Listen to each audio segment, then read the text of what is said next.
What is up, everybody? It is Matt Barron coming to you today live from the Daily Dose of Awesome Elite Marketing Pros 15 minutes of daily wisdom, leadership, knowledge, all that good stuff that the leaders like to share that will help you grow your business and become independently wealthy entrepreneurs. Trying to come up with a cool new titles. I'm not sure that one really worked. But nevertheless, I'm Matt Barron. As I had said, I am the Director of Customer Acquisition for Elite Marketing Pro. And essentially, I am here while a number of people from our leadership, Fernie, Tim, Matt, Crystal, they're all out with our top affiliates on a cruise. And I stayed behind to do a couple things. One, make sure that our traffic is running. Also, make sure attend the Traffic and Conversion Summit in San Diego, which took place this past Monday, Tuesday, and Wednesday. And if you guys don't know what that is, it's essentially the premier internet marketing conference. Now, if you are a serious marketer, if you are somebody who has an online business and wants to improve your traffic, wants to be able to increase your conversions, learn how to market better to your target market, and make connections, then Traffic and Conversion Summit is the one you want to go to. And while it is already over right now, you do want to make plans for 2019 because it will be in San Diego again, and they will be having it again for, I believe, the 11th year in a row. I think this year was the 10th year. It might have been the 9th. I can't remember. But anyway, what I want to share with you guys is some of the stuff that I learned from going to this event. And again, this is geared towards marketers who are very much into the increasing traffic, increasing sales, really into some of that analytic stuff as well. And I went there for a couple reasons. Obviously, there are the sessions that you go to. I learned a ton of content, which I'm going to share with you guys, but also for the networking as well. I went there to meet and make a relationship with some great media buyers. I went there to talk to some people about YouTube ads. I went there to talk to some people about Facebook ads, and then also analytics as well. So the first one I want to talk to you guys about is the keynote that Ryan Deiss, who is the CEO of Digital Marketer, it was called The Future of Marketing, and he gave this keynote. Basically, the whole idea behind it was that automation is still very much a part of marketing these days. It's still very much a part of online marketing. It allows small companies to be able to do much larger things with, reach many people without the large, bloated sales team that a large marketing or a large company would necessarily have. But you still can't forget that you have to have that human touch. With all the automation tools out there, and they showed a map with over 5,000 of them, you can't forget that at the end of the day, you're still talking to another person. And people can tell when they're just talking to a robot or they're just going through your funnel and there's no personal touch to it whatsoever. They're getting wise to you sending them a message on Facebook with your affiliate link, or they're getting wise to you having just an ad and them going through your funnel. Those people that end up reaching out to their prospects, having an actual conversation with them, or adding some personalization are ultimately going to do a lot better, make a lot more sales, and make a lot more money than the people that just want to stay behind a computer and stay in your closet and are afraid to talk to people. So my advice to you is if you are one of those people that just wants to make money online, doesn't want to talk to another human being, unless you're really good at marketing like myself, one thing I would recommend doing is start talking to your customers, because ultimately that's what's really going to get you sales a lot faster than just throwing out affiliate links. Human touch is really what this comes down to at the end of the day. Now, automation allows you to be able to increase that tenfold and really maximize those sales.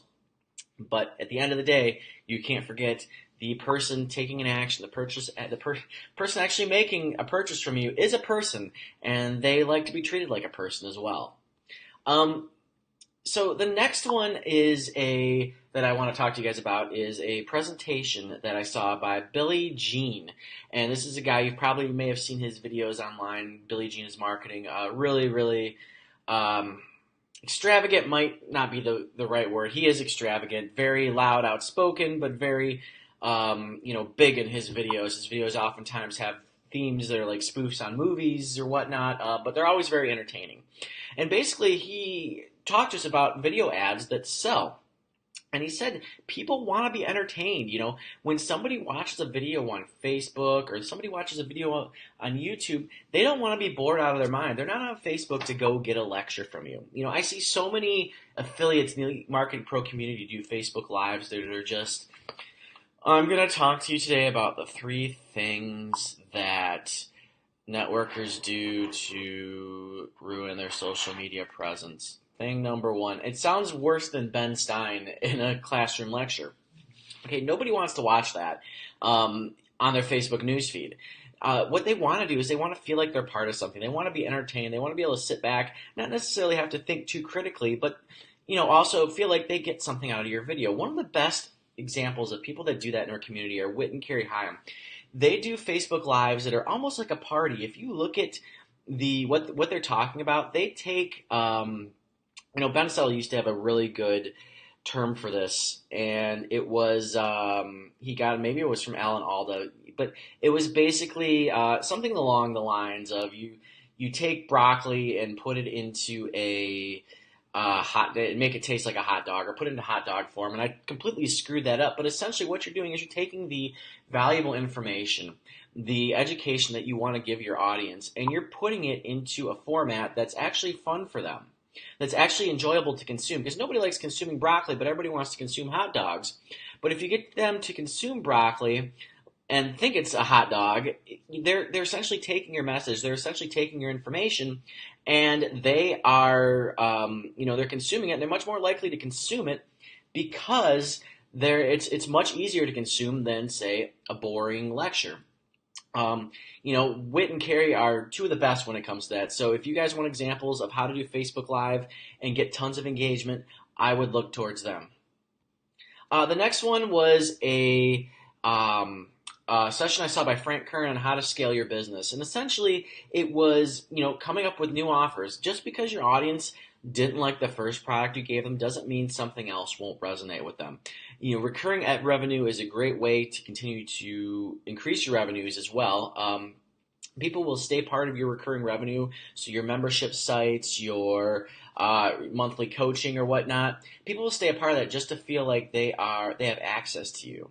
And also another thing that he had said too was that you must like what you do or feel good about what you do. So if what you're promoting, if what you're running traffic to, if what you're selling does not resonate with you or does not resonate, you're not into it. For example, I had to talk with somebody the other day saying that, I'm promoting network marketing, but I just don't really like network marketing. I'm like, well, you need to have an honest conversation with yourself if you're really doing the right thing. And if not, maybe it's time to move on to something else.